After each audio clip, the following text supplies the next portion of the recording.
वन्दितु सौवसिद्धे ध्रुवमचलमनोभमं गदिं पत्ते वोच्छामि समयपाहुड मिनमो सुधकेवली भणिदम् नमः समयसाराय स्वानुभूत्या चकासते चित्स्वभावाय भावाय सर्वभावांतरचिदे। अंतिम शासन नायक 1008 भगवान महावीर स्वामी की जय। द्वादशांक श्रुत देवी की जय। स्वाध्याय कक्ष संपेपर्यंत आपणा सर्वांना चतुर्विध आहाराचा त्याग असणार आहे। समयसार ग्रंथ आपण बघतो आहे आणि निर्जराधिकारांचा सुरू आहे। निर्जराधिकारामध्ये आम्ही काल 2 कलश बघितलेले होते आणि त्यामध्ये सांगितलं की ज्ञानी कितीही बाह्य परिकरामध्ये राहत असेल, चक्रवर्तींची संपदा जरी त्याच्या जीवनात असेल तरी देखील तो उपाधींनी रहित असतो। उदाहरण दिलेलं होतं, एखादं वस्त्र रंगामध्ये बुडविलं परंतु त्या आधी त्याच्यामध्ये जर रंग पोहण्यासाठीची प्रक्रिया केली नसेल, फिटकरी हरड वगैरे जर त्याची पूड टाकली नसेल तर जसं ते वस्त्र रंग ग्रहण करत नाही। वरवर वाटतं रंगलेलं आहे पण रंग आतमध्ये वस्त्रामध्ये प्रवेश करत नाही, वस्त्र आपल्या स्वभावालाच धारण करतं। त्याप्रमाणे हा जीव जर रागद्वेष मोह भावांनी हे त्याचं रसायन त्याच्या जीवनात नसेल, ही पूड जर त्यांनी घेतली नाही तर हा रागाचा परिपाक, रागाचा उदय त्याच्या जीवनात वरवर आहे आणि परत त्याचं अंतरंग निर्मल रागद्वेष विरहित श्रद्धेने तो राग स्वतःचा न समजणं अशा स्वरूपाने नित्य कायम असणार आहे। ज्ञानीच्या आणि अज्ञानीच्या स्वभावाचं हे वैशिष्ट्य आपण काल बघितलं आणि अशीच दुसरी गाथा बघितली की हा आत्मा निजरसानी स्वयमेव सर्व राग रसानी रहित होऊन स्वभावमय आहे आणि जो अज्ञानी आहे हा अज्ञानी सर्व बाजूंनी परिग्रहाला ग्रहण करणार आहे। जो परिग्रह त्याच्या ज्ञानाचा विषय बनेल तो परिग्रह त्याला तो आत्मत्व बुद्धीने पाहतो आणि हा जो वैरागी आहे, ज्ञानी आहे, हा स्वतःच्या निजरसानीच प्रतिसमय विद्यमान आहे आणि म्हणून तो कर्मामध्ये पडेल तरी देखील कर्मानी लिप्त होत नाही। आणि यानंतर आचार्य 2 गाथा कुंद आचार्य सांगणार आहे आणि या 2 गाथेमध्ये आचार्य हे सांगणार आहे की ज्ञानी आणि अज्ञानीची महिमा कशी असते, ज्ञानी कसा वागतो जीवनात। ज्ञानी संसाराचं नाटक करतो आणि अज्ञानी मोक्षाचं नाटक करतो। अज्ञानी दाखविण्यासाठीच्या अज्ञानीच्या क्रिया आहे, अंतरंगामध्ये तो अभिप्राय शून्यता त्याच्या जीवनात आहे आणि ज्ञानीच्या जीवनामध्ये या क्रिया अभिप्रायपूर्वक आहे, अभिप्राय त्याचा योग्य रीतीने झालेला आहे आणि म्हणून हा कर्म परिकरात राहत असेल तरी देखील तो कर्मानी बद्ध होत नाही। उदाहरण लोखंडाचं आणि सोन्याचं आचार्य देतात आहे। गाथा नंबर 218 आणि 219। नाणी राग पजहो सौवदव्ये सुखम मज्जगदो नोलिंपदी रज एणदू कद्दम मज्जे जहा कणयम। अण्णाणी पुनरत्तु सौवदव्ये सुखम मज्जगदो लिप्पति कम्मर एणदू कद्दम मज्जे जहा लोहम। कणक सुवर्ण आणि लोखंड या 2 पदार्थांच्या धातूचं उदाहरण देऊन आचार्य आपलं म्हणणं सिद्ध करत आहे। ज्याप्रमाणे सोने कद्दम मध्ये कर्दमामध्ये म्हणजे चिखलामध्ये राहिलं तरी चिखलाने लिप्त होत नाही, चिखल ते ग्रहण करत नाही, चिखलाला ग्रहण न करणं असाच सोन्याचा स्वभाव आहे. याप्रमाणे सर्व द्रव्यांमध्ये राग सोडणारा ज्ञानी कर्मांनी घेरला असूनही कर्मरजाने लिप्त होत नाही. त्याप्रमाणे हा कर्मरज त्याच्यावर कर्मोदय आपतंती येऊन पडत आहे. म्हणजे भोग त्याच्या जीवनात रेलचेल आहे, भोग भोगतोही आहे, पण निरासक्त बुद्धी आहे. आणि म्हणून मान्यतेमध्ये अभिप्रायामध्ये समीचीनता असल्यामुळे हा त्याचा भोग देखील निर्जरेला कारण म्हटल्या जातो. सुरुवातीला जी निर्जराधिकारामध्ये गाथा त्यांनी याच ठेवलेल्या आहेत. म्हणून कर्मरजाने तो लिप्त होत नाही. आणि ज्याप्रमाणे चिखलामध्ये लोखंड मात्र चिखलाने गंजते, त्याप्रमाणे अज्ञानी मात्र सर्व द्रव्यांमध्ये आसक्त होऊन कर्मामध्ये वावरताना कर्मरजाने लिप्त होतो. पण अज्ञानी जो आहे हा जो द्रव्य त्याच्या दृष्टीपथात पडेल त्याच्याविषयी याचा आसक्त भाव आहे. दिसलेलं कोणतंही द्रव्य त्याला एक तर हवं असं वाटतं किंवा नकोसं वाटतं. इष्ट अनिष्ट बुद्धी त्याची जीवनात सतत सुरू आहे. वस्तू त्याला आकर्षित करतात, वस्तूच्या तो मोहात अडकतो आणि म्हणून या कर्मबंधनामध्ये देखील तो फसतो. ज्याप्रमाणे सोने चिखलात पडले तरी चिखलाने लिप्त होत नाही, गंजत नाही, कारण सोन्याचा तसाच अलेप स्वभाव आहे. तत्वज्ञानी हा निश्चयाने कर्म समूहामध्ये पडला असूनही कर्माचे सगळे भोग ज्ञानीला तरी सुटले आहे का? ज्ञानीच्या जीवनात अप्रत्याख्यानावरण प्रत्याख्यानावरण संज्वलन कर्माचा उदय सुरूच आहे, फक्त अनंतानुबंधीचा उदय नाही. आणि म्हणून हे या कर्माच्या उदयामध्ये कर्मसमूह त्याच्याही जीवनात विद्यमान आहे, त्याच्याही जीवनात समस्या आहे, त्याच्याही जीवनात बाह्य परिकर आहे, त्याच्याही जीवनात मन वचन कायेच्या प्रवृत्ती आहे. या सगळ्या त्याच्या जीवनात आहे. आणि असं असूनही तो कर्माने मात्र लिप्त होत नाही, कारण त्याचा हा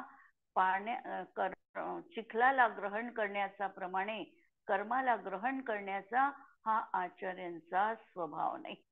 आम्ही एक पहिल्यांदा गाथा बघितली आहे समयसार मध्ये 15 नंबरची गाथा, ज्या ठिकाणी आत्म्याचं स्वरूप स्पष्ट केलं होतं आणि शुद्ध नाही काय याचं दिग्दर्शन आचार्यांनी 5 विशेष त्यांनी केलेलं होतं. त्यामध्ये पहिलं विशेषण सांगितलं होतं की अबद्ध स्पृष्ट, हा आत्मा अबद्ध आणि अस्पृष्ट आहे. उदाहरण तिथे दिलेलं होतं कमलनी पत्राचं. कमळाचं पान पाण्यामध्ये आहे, आम्हाला वरवर पाहताना पाणी त्या कमळाच्या पानावर आहे हे दिसतं सुद्धा, वाटतं सुद्धा, पण कमलपत्र आम्ही हातात घेतलं तर एक बुंद देखील पाण्याचा कमलपत्रावर असत नाही. पाण्यामध्ये राहून देखील पाणी ग्रहण न करण्याची प्रक्रिया कमलपत्राला त्या ठिकाणी ज्ञात आहे. इथे सुवर्णाचं उदाहरण दिलं.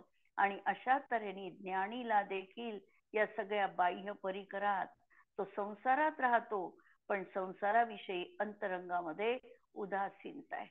कर्तव्य बुद्धीने तो कार्य करतो आहे, घरगृहस्थी चालवितो आहे, पण कर्तृत्व बुद्धीला विराम दिलेला आहे.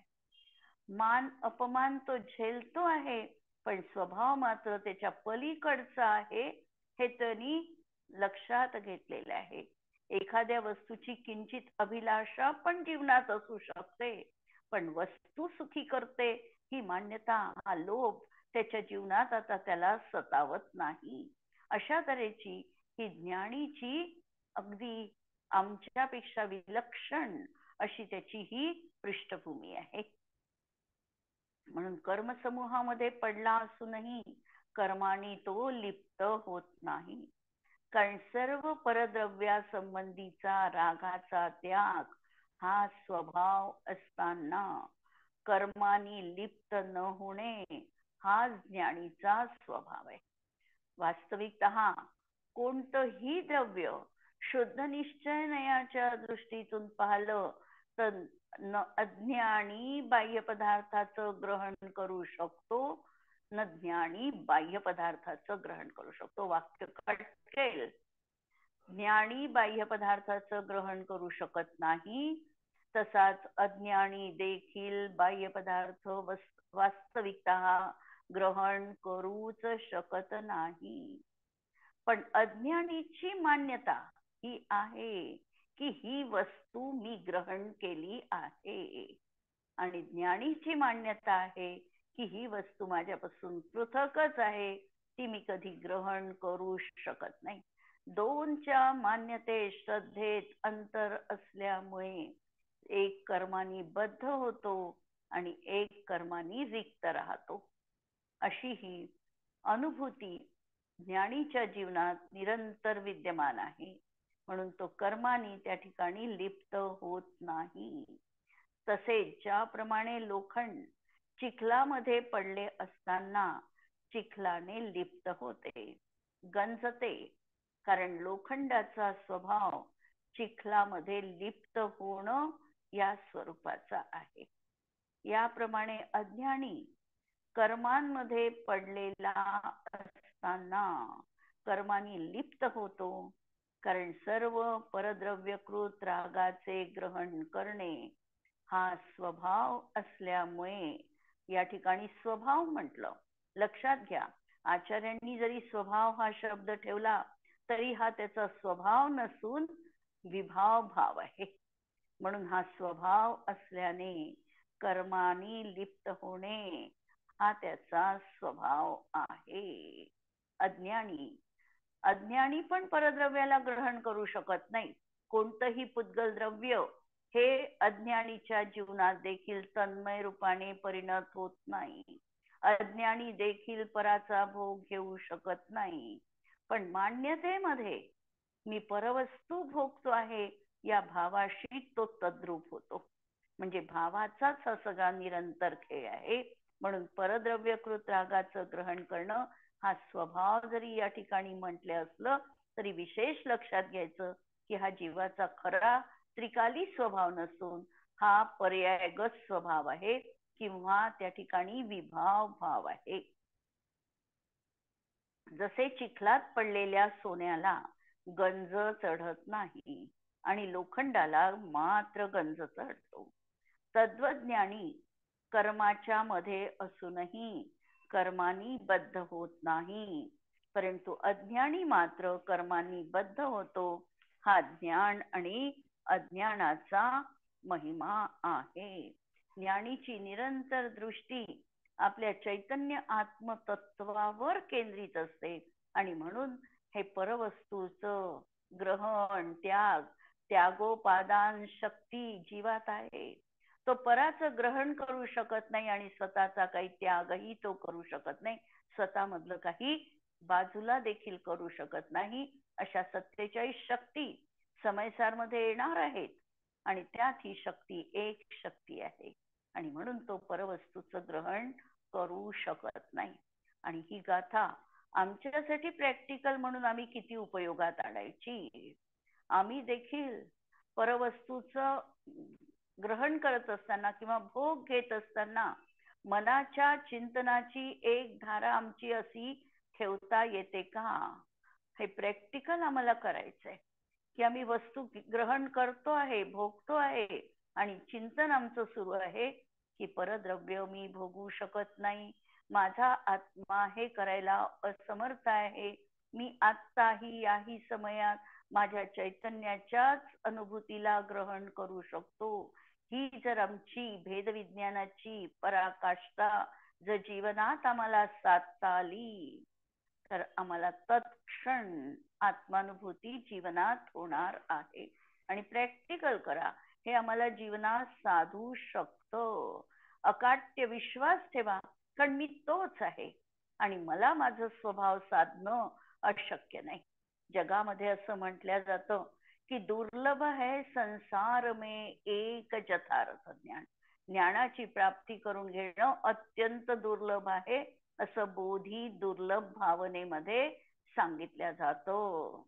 परंतु बोधी आपका भाव है, निश्चय दुर्लभ नाही, व्यवहार में प्राप्ती कठीण है, असं व्यवहार नयानी म्हटलं जाते. बोधी आपका भाव आहे, तुझा ज्ञान हा तुझा स्वभाव आहे. आणि निश्चय दुर्लभ नाही, निश्चय नयानी बघितलं तर तो दुर्लभ नाही, कारण तो तूच आहे. जो तू आहे तो तुझ्यासाठी दुर्लभ कसा असेल. हातामध्ये मुठ्ठीमध्ये सोनं आहे, आम्ही विसरून गेलो, हातातली अंगठी हातात आहे आणि आम्ही शोधतोय घरभर. हरवली आहे का अंगठी? अंगठी तर तुझी तुझ्याच जवळ आहे. तसं तुझं ज्ञान वैभव तुझं तुझ्याच जवळ आहे, फक्त तू तिकडे बघत नाही. ही तुझी चूक आहे. आणि म्हणून ती बघण्यासाठी आम्हाला आचार्यांनी ही अशी आमची दृष्टी दिलेली आहे. ज्ञानांजन शलाकया चक्षुरुन्मीलितम येन, आमचे चक्षु मिलित आहे आणि ते उद्घाटित करण्यासाठी हा ज्ञान रूपी अंजन आमच्या डोळ्यामध्ये आचार्यांनी घातलेलं आहे. हा प्रयोग अत्यंत महत्वाचा या गाथे संबंधात आम्हाला करणं भाग आहे. आणि यानंतर आचार्य परत कलश ठेवतात, अमृतचंद्र आचार्य. कलश नंबर 150 नंबरचा कलश आहे. यादृक्तादृगिहास्ति तस्य वशतो, यस्य स्वभावतो ह्यः कर्तुं नैष कथञ्चनापि परैरण्यादृशा शक्यते. अज्ञानं न कदाचनापि भवेत्, ज्ञानं भवत् सन्ततम्. ज्ञानीन् भुक्ष्व परापराधजनितो, नास्तीह बंधस्तव. याच्यामध्ये आचार्य सांगतात की ज्ञानीन भुक्ष्व, हे ज्ञानी तू पदार्थांचा भोग कर. आणि भोग करत असताना तुला अपराधी वाटून घेऊ नको, कारण तुला बंध होणार नाही. फार क्रांतिकारक विधान आचार्यांनी या ठिकाणी केलेलं आहे. पण त्याच्या चिंतनाची जर धारा आम्ही बघितली तर हे त्याला खरंच असंच त्याच्या जीवनात आहे. कारण तो अनर्गल भोग भोग भोग म्हटलं तरीही तो अनर्गल भोग भोगूच शकत नाही. कारण त्याच्या मनामध्ये सतत आत्म आराधना आहे आणि जो आत्मतत्वाकडे झुकलेला आहे तो भोग भोगताना देखील त्या अतिंद्रिय सुखाच्या आनंदात मशगूल राहील. इंद्रियजन्य आनंद त्याला त्या ठिकाणी फिकाच वाटणार आहे. म्हणून ज्ञानीन भुक्ष्व अर्थ पाहणार आहे आपण. असा हा तरीही नास्ती इह बंध तव, तुला बंध नाही. अर्थ पहा,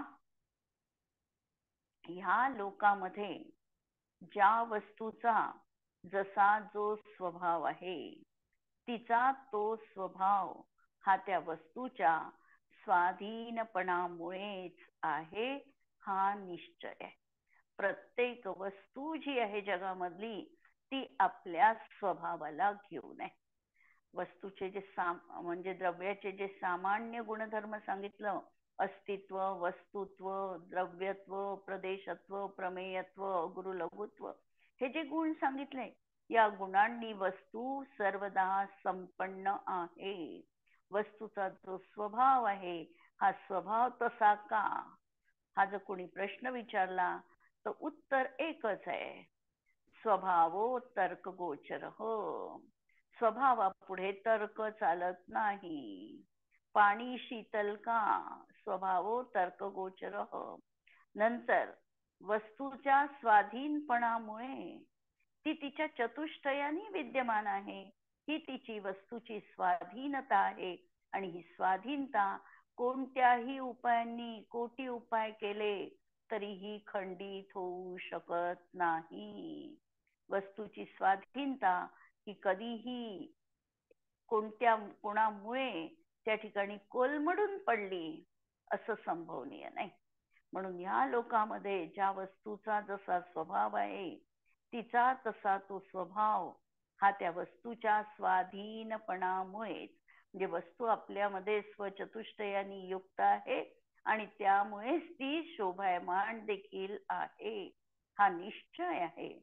त्या वस्तूच्या स्वभावाला दुसरा कुणी अन्य वस्तूच्या स्वभावासारखा करतो म्हटले तरी करू शकत नाही. कुणीही म्हटलं की माझ्यासारखी समोरची व्यक्ती वागली पाहिजे, बोलली पाहिजे, प्रत्येकाची आयडेंटिटी वेगळी आहे, एक दुसऱ्याची कॉपी करत नाही, असा हक्कच नाही आहे त्याला. त्याची जी क्रिया होईल त्याची ती स्वतंत्र क्रिया होईल, एक दुसऱ्या जवळची जी क्रिया होईल त्याची ती क्रिया स्वतंत्र होणार आहे.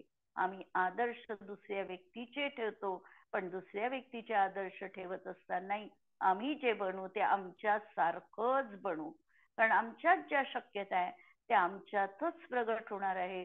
कुणाकडे बघितल्याने आम्ही त्यांच्यासारखं कदापिही बनवू शकत नाही, ही वस्तुस्थिती आहे. म्हणून या वस्तूच्या स्वभावाला दुसरा कोणी अन्य वस्तूच्या स्वभावासारखा करतो म्हटले तरीही तो करू शकत नाही. या न्यायाने ज्ञान निरंतर ज्ञान स्वरूपच असते. ज्ञानाचे अज्ञान कधी होत नाही. एकदा ज्ञानाची प्राप्ती झाली की ते ज्ञान आता अज्ञान रूप होत नाही. इथे क्षयिक ज्ञानाचा आम्ही विचार करू की क्षयिक सम्यक दर्शन झालं आणि क्षयिक सम्यक दर्शन झाल्यानंतर तो आता अज्ञान रूपाने परिणत होत नाही. भलाही त्याच्या ज्ञानात अजून क्षयोपक्षमजन्य पर्यायीच असणार आहे 12व्या गुणस्थानापर्यंत. ज्ञानाची पूर्ती नाही आहे, पण जे ज्ञान असेल ते ज्ञान ज्ञानच आहे, अज्ञानमय नाही. 4थ्या गुणस्थानात क्षयिक सम्यक दर्शन किंवा यदा कदाचित क्षयोपक्षमिक सम्यक दर्शन असेल तरी आता ज्ञान आता अज्ञान रूप होणार नाही, हे निश्चित आहे. म्हणून हे ज्ञानी तू कर्मोदय जनित उपभोगांना भोग. आचार्य म्हणतात आहे अमृतचंद्र आचार्य की हे ज्ञानी तू कर्मोदय जनित उपभोगांना भोग. या ठिकाणी भोगांना भोग म्हणताना आचार्यांचं लक्ष भोगांना भोगण्याकडे नाही आहे. सांगायचं वेगळं आहे आणि कथनाचे शब्द वेगळे असणार आहे.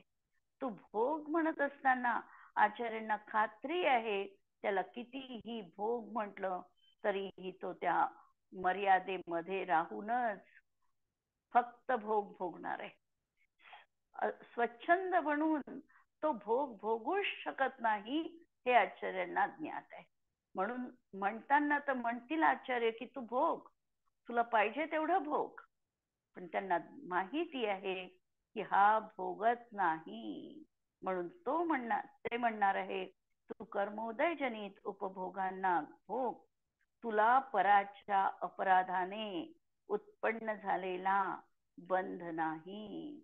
हे परकृत भोग तू भोगले आणि म्हणून तुला बंध आहे असं मात्र होणार नाही. तू त्या ठिकाणी तो अपराध पण मानू नकोस आणि पराच्या अपराधाने उत्पन्न होणारा जो बंध आहे तुला तो असणार नाही. वस्तू स्वभाव बदलविण्यास कुणी समर्थ नाही आणि म्हणून आत्मा ज्ञानरूप झाल्यानंतर त्याला अज्ञानी बनविण्यास कुणी समर्थ नाही. इथे क्षयोपक्षमिक ज्ञानाची किंवा क्षयिक ज्ञानाची दर्शनाची क्षयोपक्षमिक दर्शन किंवा क्षयिक दर्शन ज्याला प्राप्त झालेला आहे तो भाव घ्यायचा. ज्ञान म्हणजे केवळ ज्ञान हा भाव या ठिकाणी लावायचा नाही, हा निश्चय आहे. या कारणाने ज्ञानीला सांगितले आहे की पराने केलेल्या अपराधाने तर तुला बंध नाही. तू भोग भोगले आणि भोग कसे भोगले? निरासक्त भावनेनी. हा कर्मोदय आहे, मला भोग भोगणं प्राप्त आहे. माझ्या वीर्यांतराय कर्माचा उदय असल्यामुळे मला ही भुकेची पीडा किंवा भोग भोगायची अशी ही वेदना आहे, ही सहन होत नाही आणि म्हणून हे भोग भोगतो आहे. रोगाप्रमाणे रोगाचा इलाज म्हणून हे भोग भोगतो आहे. पहिलेच्या गाथा आठवा, संदर्भ मागच्याशी लावायचाच आहे. जरी सूत्र ग्रंथ नसेल, अध्यात्म ग्रंथ असेल तरी आम्हाला ह्या सगळ्या कल्पना आमच्या मनामध्ये अस्थिरूपाने असल्या पाहिजे, म्हणून त्यांनी तुला बंध नाही. अतएव तू तर उपभोगांना भोग. तू अशी शंका ठेवू नको की उपभोग भोगण्याने तुला बंध होईल. जर तू निरासक्त आहे, त्याला ग्रहण करण्यास तू तत्पर नाही आहे, तर तुला बंध का होईल? जर अशी शंका ठेवशील तर परद्रव्याने वाईट होते असे मानावे लागेल. आणि जर तुझ्या मनात अजूनही शंका आहे की मी परद्रव्य भोगलं तर मला बंध होईल, याचा अर्थ तुझ्या मान्यतेमध्ये परवस्तू मला दुःखी करू शकते ही मिथ्या मान्यता अजूनही जीवनात आहे. ही मिथ्या मान्यता आहे म्हणजे तू ज्ञानी नाही. आणि म्हणून आचार्य सांगतात की परद्रव्यामुळे तुला बंध नाही. याप्रमाणे परद्रव्य आपले काही बिघडविते, या मानीव भीतीचा नाश करविला आहे. असे मात्र समजू नको की भोग भोगण्याची प्रेरणा करून स्वच्छंद बनविलेले आहे. तू भोग भोग असं म्हणून आचार्यांना स्वच्छंदता नाही सांगायची आहे. एखादी व्यक्ती आहे, मुलगा आहे, आणि मुलगा हा रात्रीच्या पिक्चरला गेला. आई आल्यानंतर त्याला रागवते, पण रागवते कशी म्हणते, जा अजून तो सिनेमा पाहायला जा, पुढचाही तुला पाहायचा असेल तर बघ, किंवा उद्याही तुला पाहायचा असेल तर बघ, हे म्हणते. बोलणं वेगळं आहे आणि त्यांनी काय करावं हे सांगणं वेगळं आहे. तिने उपरोधिक ते वाक्य बोललेली आहे, पण त्याच्या माध्यमातून समंजस मुलगा योग्य अर्थ काढतो. जरी आईने म्हटलं की तुला वाटेल तेवढे सिनेमे बघ, तरी त्याचा अर्थ हा आहे की तू यापुढे सिनेमा बघू नको. तसं ज्ञानींना आचार्यांनी सांगितलं तुला भोगायचं तेवढं भोग, पण स्वच्छंदता नाही दाखवायची. कारण आचार्यांना माहिती आहे की हा स्वच्छंदकडे ज्ञानी जाऊ शकत नाही. तो आपल्या मर्यादेतच वस्तूचा उपभोग घेणार आहे. कारण त्याचं जीवन जे आहे, जरी अजून संयम आराधनेत व्यतीत झालं नसेल, तरी ही संयमाविषयीची अंतरंगामध्ये आस्था पुरेपूर विद्यमान आहे. म्हणून संयमाला तो सोडून कधीही जीवनात वागणार नाही. सप्तव्यसनांपासून तो दूर राहील. पंचेंद्रियाच्या विषयांची आसक्ती त्याच्या जीवनात असणार नाही. म्हणून तो भोग भोगण्याची प्रेरणा इथे आचार्य करत नसून प्रेरणा करून स्वच्छंद त्यांनी बनविलेलं नाही. स्वेच्छाचारी होणे हा तर अज्ञान भाव आहे, हे पुढे सांगतच आहे. आचार्यांनी 2 गाथा ही म्हणजे कलश ठेवला, आणि कलश ठेवल्यानंतर लगेचच आचार्यांच्या मनात शंका आली की या गाथेचा जर कोणी वेगळा अर्थ काढला तर काय होईल.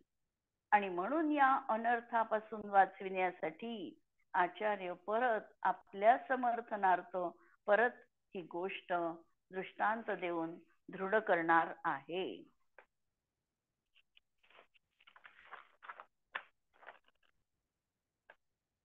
या कलशामध्ये ज्ञानीन भुक्ष्व हे पद आलेले आहे.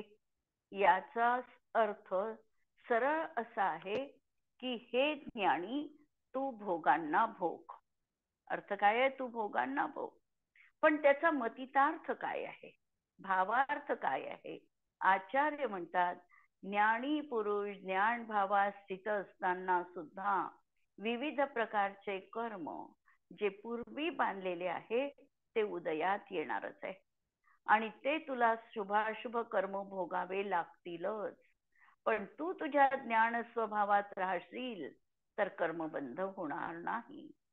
ज्या पदार्थाचा जो स्वभाव आहे तो त्या वस्तूच्याच अधीन आहे. दुसरा पदार्थ त्याच्या स्वभावात बदल करू शकत नाही. ज्ञान ज्ञान रूपाने परिणमेल, अन्य पदार्थ ज्ञानाला अज्ञान रूप परिणमवू शकत नाही. आणि तू सदैव परद्रव्याने अप्रभावी राहणार आहे. ज्ञानी आहे तू. ज्ञानी असल्यामुळे परपदार्थ तुझ्यावर त्याचा इफेक्ट दाखवू शकणार नाही. तू बाह्य परिकरात राहिला तरी त्यापासून, त्या प्रभावापासून तू रहित राहणार आहे. मग तू परद्रव्यासोबत असला तरीही बिघडलं नाही. बाह्य पदार्थामुळे तुला नुकसान नाही. पण जर तुला त्या परद्रव्यात एकत्व ममत्व होईल तर मात्र कर्म बंद होईल. आणि तू विकल्पात आला तर ती तुझ्या पुरुषार्थाची कमी आहे. यावर पंडित बनारसजी दासजी म्हणतात, जैसे जो दरव तामे तै सोयी सुभावी सधे. जो जसं द्रव्य असेल त्याचा तशा प्रकारचा स्वभाव आहे. कोऊ द्रव्य काहू को स्वभाव न गहतु है. कोणतंही द्रव्य अन्य द्रव्याचा स्वभाव ग्रहण करू शकत नाही. जैसे शंख उज्ज्वल विविध वर्ण माटी भगे. शंख उज्ज्वल आहे, पांढरा आहे आणि तो विविध रंगाची माती भक्षण करतो आहे. माटी सोन दिसे नित उज्ज्वल रहतु है. पण तो लाल माती खाल्ली म्हणून शंख लाल रूप परिणमत नाही, तो पांढराच राहतो. तैसे ज्ञानवंत नाना भोग परिग्रह जोग करत विलास न अज्ञानता लहतु है. नवीन अनेक भोग भोगताना, अनेक भोग भोगताना याचा अर्थ कर्मोदयानी जे पडलेले भोग आहेत ते भोगताना करत विलास, ते भोगत आहे पण न अज्ञानता लहतु है. ज्ञान कला दुनी होई दुंद दसा सुनी होई. ज्ञान कला त्याची जागृत झालेली आहे आणि द्वंद्व दशा समाप्त झालेली आहे.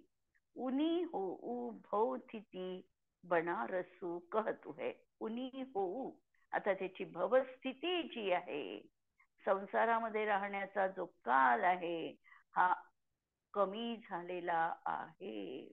अशा तऱ्हेने या आपल्याला कलशामध्ये आचार्यांनी एक प्रेरणा दिलेली आहे. ती प्रेरणा अशी की कर्माचा भोग भोगत असताना जे काही सुख दुःख रूप परिणाम जीवाचे होतीलही, त्या परिणामांना त्रयस्थतेनी आत्मीयतेनी न स्वीकारता किंवा त्याच्यामध्ये फार का न रेंगाळता, त्याच्यामध्ये एकत्व ममत्व फार का धारण न करता त्याच्यापासून आम्हाला पृथक व्हायचं आहे. मागच्या आठवणींमध्ये तर फार का रमायचं नाही, भविष्य काळामध्येही आम्हाला खूप डोकवायचं नाही. आमच्या वर्तमान आम्हाला सांभाळायचं आहे आणि या परिणामांमध्ये आम्ही एकत्व विरहित असा भोग घेऊ शकतो का, हेही आम्हाला जीवनात या कलशाच्या द्वारे अनुभवता यायला हवं आहे. आज आपण इथे थांबूया. ज्ञानी व्यक्ती जर का आपले कर्म हा भोगत असेल तर त्याचा हा अनुभव म्हणा, क्षेत्र म्हणा, त्याचा काल म्हणा, याचा तर परिणाम होतच असेल की नाही? होईल ना. कर्मावर तर परिणाम होणारच आहे. पण मग कर्म भोगत असताना त्याच्या चिंतनाची धारा कशी आहे असेल ना.